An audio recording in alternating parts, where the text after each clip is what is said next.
Hello, good morning, good afternoon, or good evening, wherever you are on this beautiful planet of ours. Welcome to Sustainability in Your Ear. This is the podcast conversation about accelerating the transition to a sustainable, carbon-neutral society, and I'm your host, Mitch Ratcliffe. Thanks for joining the conversation today. Let's talk about the sharing economy. Think of it as a platform for keeping products in circulation and out of landfills until they are no longer usable and must be recycled.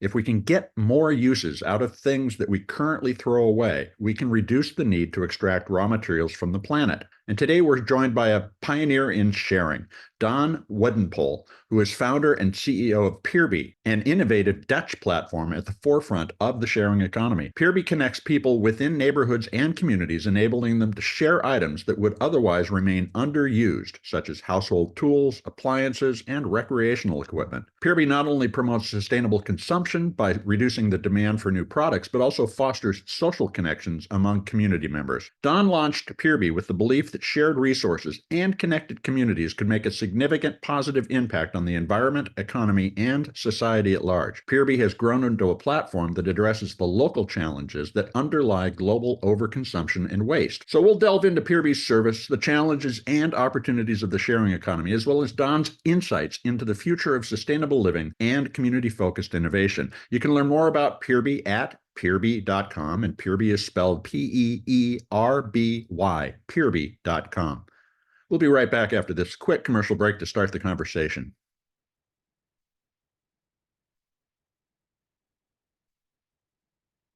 Welcome to the show, Daan. How are you doing today? Thanks for having me. Yeah, I'm doing great today. How are you? Good. Peerby's doing a lot of interesting stuff. I know we've got a lot to cover. So first, what inspired you to start a sharing community?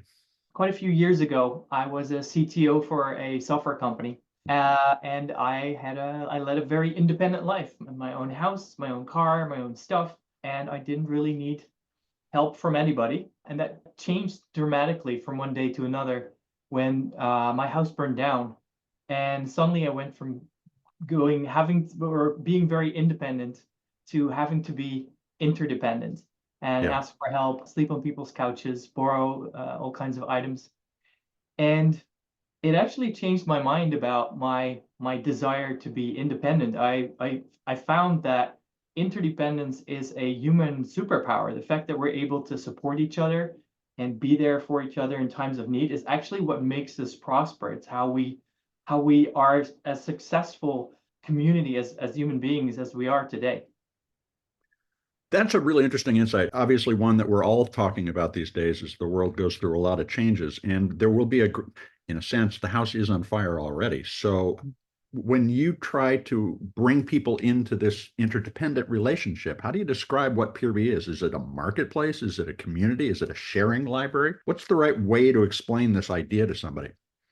Yeah, I would say it's all three. It is a You could say it's a community of people that are willing to share and borrow. It is a marketplace, although about a third of all goods that are shared for free. What was the third word? A platform? A sharing library. Sharing library. Yes, you could say it's a virtual sharing library. Instead of having one physical location where we store everything, basically the library is distributed across your neighborhoods. Yeah.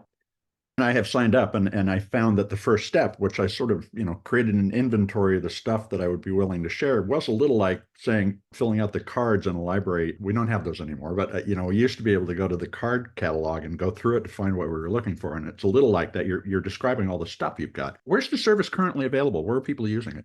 So we first launched in Amsterdam in the Netherlands, and currently 1 in 4 households in Amsterdam has an account on the platform.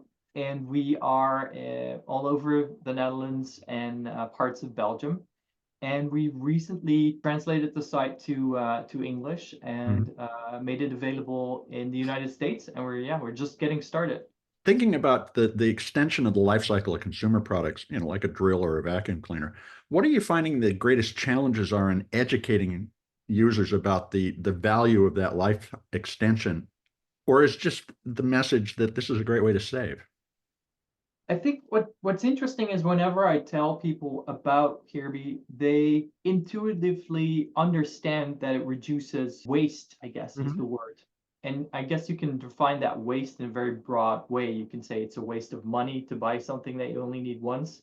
It's a waste of resources. It's a waste of the emissions. In Dutch, we have a word that's called verspilling, which basically means to waste something that didn't need to be wasted. That is a concept that a lot of people understand and get when they think about the products that they bought that are collecting dust in their sheds and their attics and their cupboard. I think they intuitively understand that it reduces waste to not buy those items. So do you find that they're motivated by that, or are they motivated by the connection to the community? Or is it an amalgam of all those things?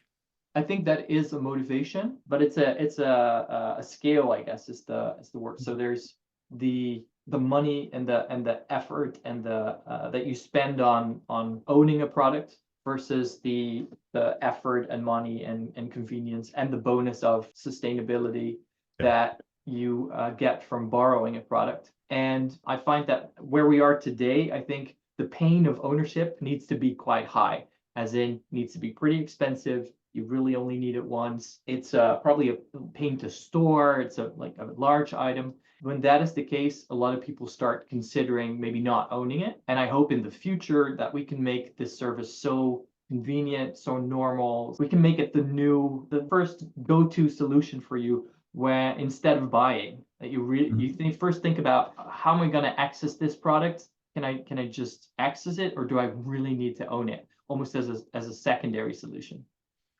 So how do people find and discover what's on Peerby? Do they do a search on Google that's looking for a hammer and it drives you to Peerby, or is it more a matter that you've been doing outreach? And if so, what's that outreach look like? We have two ways that people find us. One is that we do outreach, or in fact, we ask neighbors that are already a member of the platform to do outreach to their neighbors. It's invitation letters. So we help them with a template, and they'll distribute that in their neighborhood. And we were amazed to see how excited people are to do this, because on average, we call them sharing mayors. And on average, our sharing mayors hand out 800 invitations or like deliver them to their neighbors. Per mayor? Yeah. We were blown away when we when we saw these numbers. Okay, now I understand why you have a quarter of the homes in Amsterdam. That's extraordinary. So in a sense, what you do is you've provided the solution, but you're letting your users evangelize it. That's right. And that's one part of the solution. So that's how people get to know it and how they list their items, and then we try to keep them engaged and remember that they can borrow items on the platform until the moment comes that they actually need something. The other half of it is that it's basically Google. People that search for an item on Google, and we try to show up there. And we find that people that are already considering rental are a good group for us to target, because they have already decided that maybe they don't need to own it. And then borrowing from a neighbor for a lot of people is a suitable alternative. Have you had to raise money in order to get here, or did you do this organically? We did raise money. We also had subsidies. We won prize money. Our biggest investor is actually our own user base. So the biggest shareholder of the company is a group of crowdfunders that supported us. Really interesting. So in a way, again, it's an organic expression of people's desire both to connect and begin to exercise that superpower you described, the interdependence. I would say so, yes. Earlier, I asked about the United States. We're not such an interdependent culture. Are you finding it is challenging to make the same case here? What's your strategy to deal with that problem? Yeah, that's a great question. And it's definitely different. There's differences between the Netherlands and the States. I feel like it's almost impossible for me to really grasp what all the differences are, because I grew up in the Netherlands, so I know it through and through. And I've spent a lot of time in the US. I spent over a year there in the last 24 months. But I feel like I'm only starting to scratch the surface when it comes to really understanding American culture. I think we don't understand it either, so it's okay. And maybe there's no such thing as one American culture. Maybe there's many different cultures. Yeah. One thing that I strongly believe in this is that we all have a sense of community, and that if I'm able to, with our community and with our team, develop a product that speaks to that desire for community, that this can work as well in the US as it does in the Netherlands, but maybe the fabric of that connection is going to be slightly different. One thing I noticed is that trust and safety, well, let's say trust maybe needs to be, what's the word? Needs to be earned more in the US than where it's more a given in the Netherlands. So that's an interesting, dynamic that we'll need to deal with. I've spent a lot of time in the Netherlands, and I agree. That is one of the assumptions that underlies the culture there is that we're in this together. And I suppose to a degree, it's because of the fact that the country literally raised itself out of the sea. That is a big contributor, probably. Yeah. It's, we had to work together to make sure we had all the waterworks in place to keep the water out. And everybody has to contribute, basically. If one person decides that they're not going to have the right level of water in Dutch, we have a word for it, but I'm not sure what the English word is for it. But I don't think there is one. I've covered this about Dutch and English, even though they're very closely related. You have developed this entire different set of concepts. Right, yeah. Anyway, we have these hills that we use to protect from the water. The people would build these walls. So if one of your neighbors decides not to participate, everybody else suffers because the water will come in through, their part of the wall. So you have to work together in order to be able to live. Well, with the climate crisis escalating, I think maybe now's the time for Americans to begin to think that way. We'll see whether it turns out. But how's it going in the United States? How much traction are you getting here? We are still very early days, I would say. We have quite a bit of history in the US, actually. The first version of our platform that we launched is already, I think it's probably a decade ago almost by now. And it worked very well. When we looked at our definition of working, it meant that if somebody was trying to find an item on the platform, that they had at least a 60% chance of finding it. And we managed to do this in about 10 cities in the US, get to this level. The challenge with that platform back then was there was no business model underlying the platform. So the further we grew, the more expensive it got. And it basically was getting too expensive for us to maintain the platform. So we scaled all the way back just to Amsterdam and experimented a lot around the question, can we find a business model for consuming less? It's almost, a contradiction. In the end, we did. In a way, it was pretty simple. What we do is we charge a membership, which is $29 per year to people that want to borrow something. And then we do a safety check and we provide insurance to the lender so that everybody that's lending knows it's safe. I can trust the person that's borrowing. But that took a long time. So now we're back. The platform has evolved, and we're trying to figure out how can we adjust this in such a way that it's suitable for American cities and American culture. Well, there's another dimension of that geographic scale, and that's the trade-off between the benefits of sharing in terms of reducing the environmental impact and the logistics impact, moving it back and forth, the repairs and everything else that goes into keeping the library of materials in use. What's the optimal size of a Peerby market?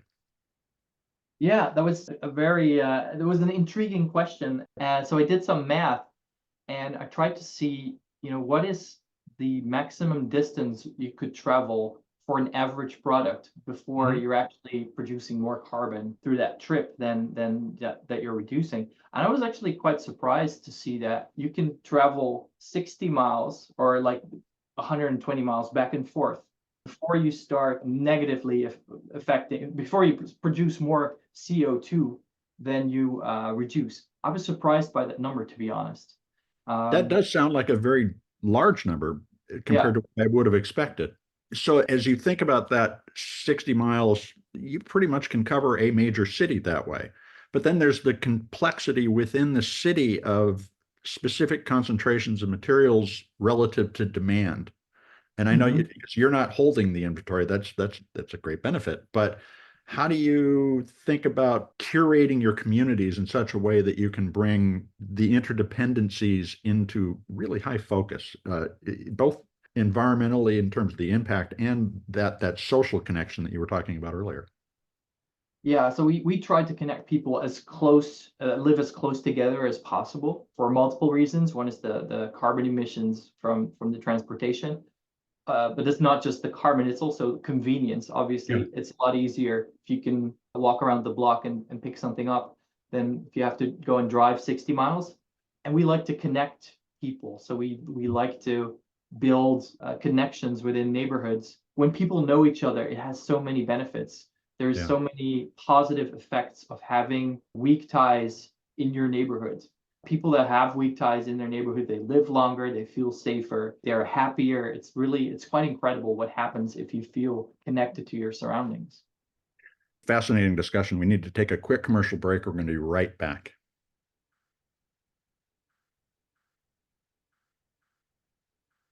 Now let's get back to the conversation with Daan Weddenpohl. He is the founder and CEO of the Dutch sharing economy platform Peerby, which is available here in the United States. Daan, in addition to the subscription for being a borrower, you also mentioned that you have fee-based sharing. Tell us a little about how that works. And is that also potentially emerging as a new economic opportunity for people to be a curator of a library of shared materials? It's up to the owner to decide if they want to charge a fee for the Mhm. items that they're lending. And what we're seeing is that about a third of the owners do not charge. They just like to Mhm. help out a neighbor. One third is what I would call a very friendly fee. So maybe if you lend out your power drill so many times that it needs to be replaced, you have earned enough to replace the power drill. So it's not a Yeah, commercial interesting. model. And then there's people that have very popular products. Cargo bikes are extremely popular in Amsterdam. So there's people that are lending out their bike every day, and then they charge, a fee where it's really almost like an additional income for them. Well, I can imagine once you start to do this type of sharing, that you also have more income where you could potentially decide to be a provider of a certain set of functionality in the neighborhood. Do you imagine that that's a new way for people potentially to earn a little bit of income as we shift some of the ways that we consume and earn? Definitely. There's people on our platform that have, I guess, the top 10 of most popular items and are making an extra income based on that. And for others, it helps them offset the cost of maybe expensive items that they like to own themselves. Maybe they're amateur DJs and they want to have a DJ set and they share that with neighbors for a fee. So it sounds like, in addition to being a community environment, a sharing platform, and an economic opportunity, it represents almost a new way of thinking about our relationship with the materials we have, the planet it comes from, and our relationship with one another. As you think about how the business will evolve over time, do you expect to be taking a lot more of that kind of transactional revenue you were describing, or is it always going to be subscribers paying for the opportunity to search and borrow? The way I look at Kiri today is that it's really just a version 0.1 of an entire ecosystem of circular economy that we will have in the future. With Peerby, we were trying to figure out how can we kickstart a completely new ecosystem because ecosystems depend on a lot of players. We need repair, we need logistics, we need the ownership of the products, we need the people that want to use the products. And most of this ecosystem doesn't exist yet. All of our Mhm. current, company models are based on a linear economy. We take the materials, we produce an item, we bulk ship it to a country, then it goes from a big storage location to the homes and then to landfill in one big truck. That's our chain. The circular economy looks very different. It's a place where products are still created, but we need different types of products. We're going to need products that are designed to last, easy to repair, built for communities. So these products don't exist yet, but the current products that we have can be somewhat suitable for sharing, especially the ones of higher quality have a lot more use in them. So that's we didn't have to reinvent manufacturing just yet. Then the logistics and the repair and the maintenance part, they exist, but it's still very challenging to make a full sort of service ecosystem around that. So we figured that the smallest ecosystem that can already work is the person that has a product, the person that needs that product. And if we connect them on a, in the same location, they should be able to share that product. And what we hope to do is sort of start building that out to all the different players in that ecosystem. So to add in repair services, add in, my dream would be to have autonomous self-driving lockers that basically when you need a power drill, you open your front door and there's a little locker in front of your home. You open the door and there's the power drill that somebody maybe on the other side of town put in it the evening before. So there's logistical systems. There's products that maybe are no longer owned by a single person, but a neighborhood buys them. All these things do not exist yet. So and that's why I look at Peerby as sort of the smallest building block that where it's already working, the circle, and we want to make that circle bigger and bigger. But one group that you didn't mention in that description was the producer themselves. Have you thought about or talked with some of these producers about their opportunity to maybe not so much resell something, but to extract ongoing revenue from making a product? And it also seems to me that would encourage them to make products that last longer in the first place. Absolutely. Yeah, that would give them the opposite incentive of the incentive that they have today, right? Right now, it's they sell a product, and basically the longer that product lasts, the longer it's going to take for a consumer to pay them again for a replacement. So they cannot produce products that last too long because they're undercutting their own business model. So we already tried some experiments with product manufacturers where we looked at what happens if they provide us with a product and we circulate that in the community and the community pays for use. And we saw that compared to retail, in the end, the manufacturer was making more on that product than if they would have sold it to a single consumer. Now, there's still plenty of challenges because this sharing economy is still relatively small. So compared to how much they can make on selling products, this is still a relatively small opportunity for them. So I think it's up to us to try and grow this to a volume where this starts to make more and more sense to manufacturers, and they're going to shift their business models because the volumes are big enough for them to really make good money. Now, you mentioned that you provide insurance to people who loan stuff. Are you finding that as a result of insuring it, people are less careful with it, more careful? Is the product lifespan actually longer than it would have been if you had just had it in the shed and used it every once in a while? I would say that there is probably some more wear and tear on products when you lend them. That's also a reason why I encourage people to charge a small fee at least, because I think that you want to sharing the item also I think also means sharing some of the cost. In a way, sometimes I think people are being a little bit too nice, but obviously when there's a reciprocity within a community, that's all that's all good, that's all fine. Do you pay a lot of claims though? Are people breaking stuff? It does happen, but it doesn't happen that often, to be honest. I think because people meet each other, look each other in the eyes, know this is my neighbor's tool, they don't want to break that trust. And so in the majority of cases, I think people are very careful with the items.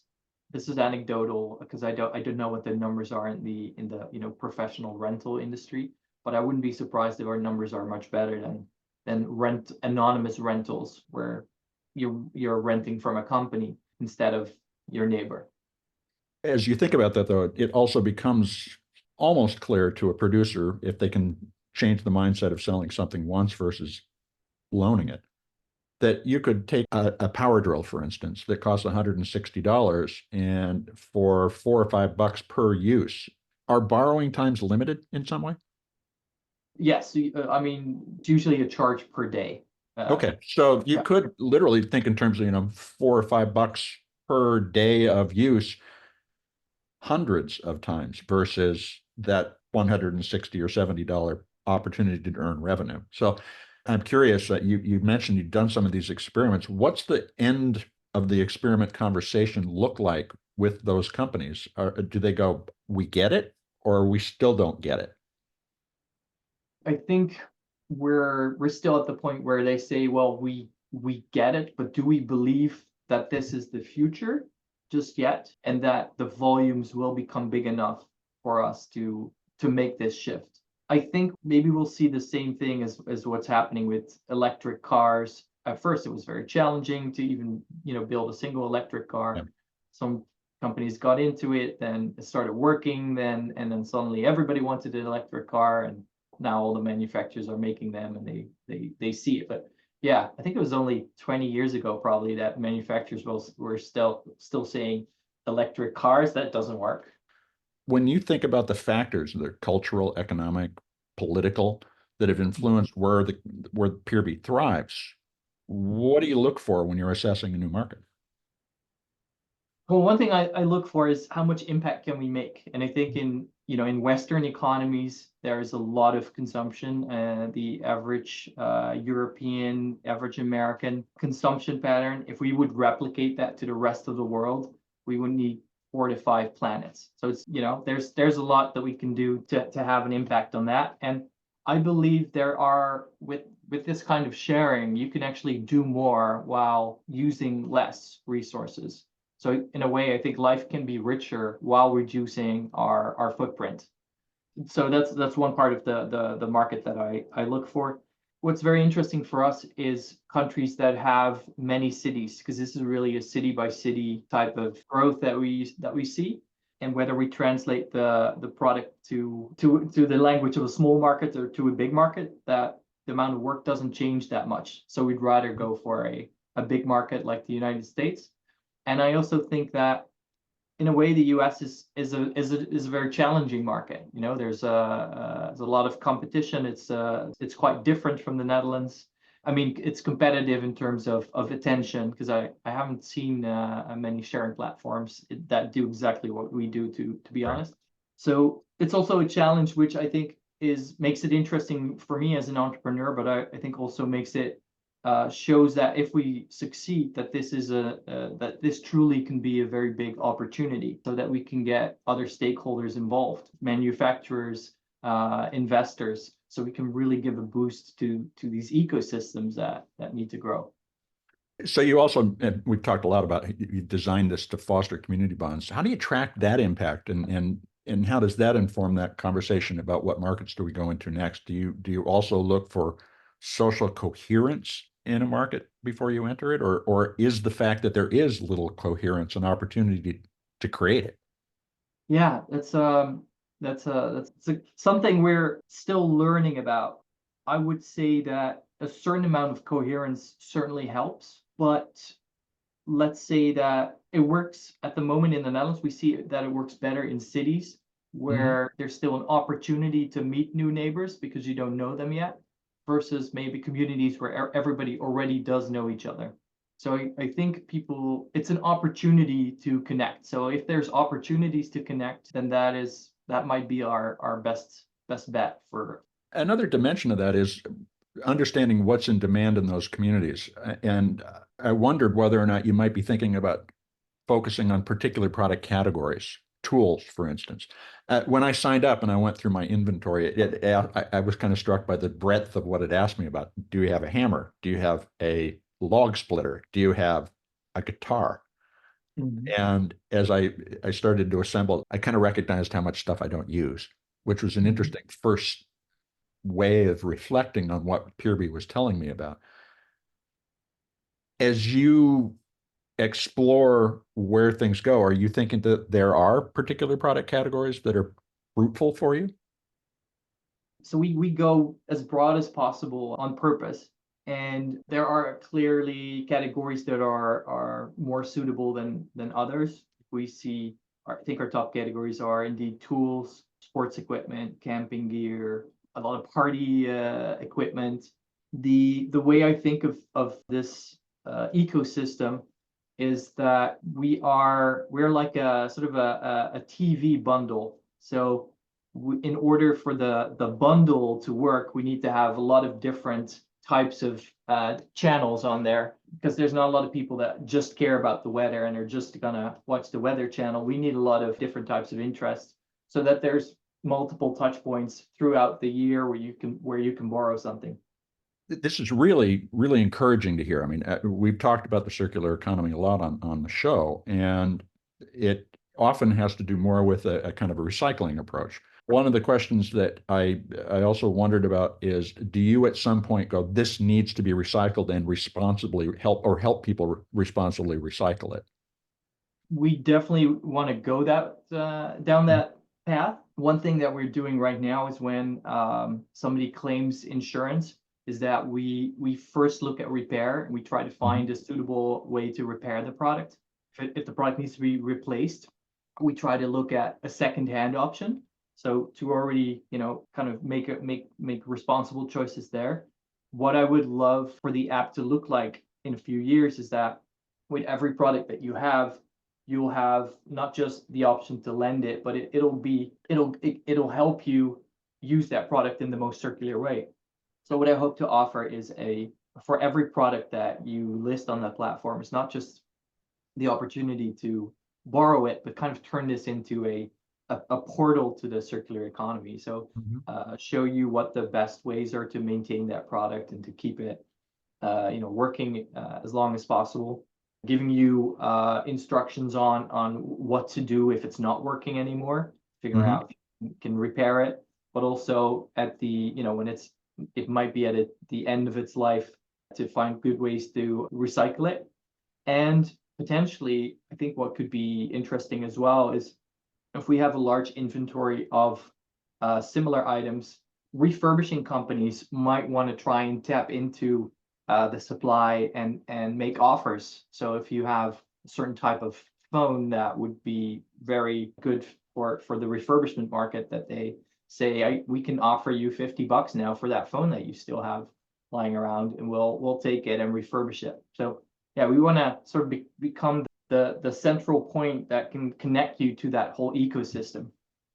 Well, and I think ecosystem is the right way to think about this, because those evolve and expand as new life forms or business forms take hold. And so as you think about where Peerby is over the next 5 and 10 years, not just in terms of geographic coverage, but its role in the economy, how do you describe where you're headed?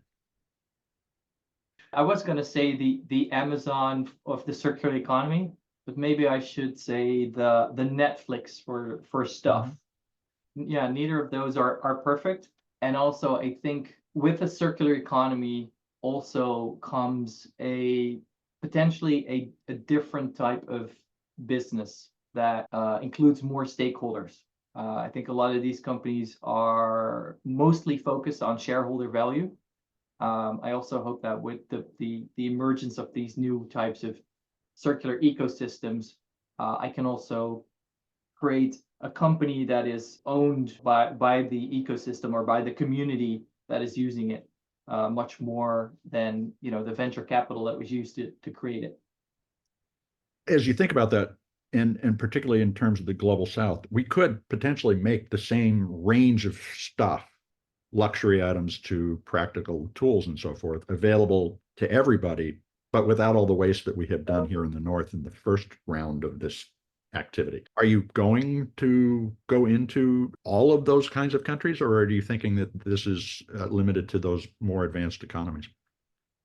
I definitely think there's an opportunity to leapfrog some of the consumerism that we've developed in the West and go directly to a more sustainable way of consuming. Yeah, I think that could be great. So if our listeners are interested in joining, and particularly in an area that isn't currently active, how do they get involved, and how do they signal that they would like to participate and bring their community into your world? Well, for now, they can email me directly. It's Daan. It's like Dan with 2 A's at peerby.com. I'm happy to talk to anybody in the US that sees ways for us to launch in this new exciting market. That is a very transparent approach. Be careful what you wish for. I hope that it ends up being a pile of inbound emails in your inbox. But thank you so much, Don, for talking with us today. It's really interesting what you're doing with Peerby. Thank you so much. Thanks for having me.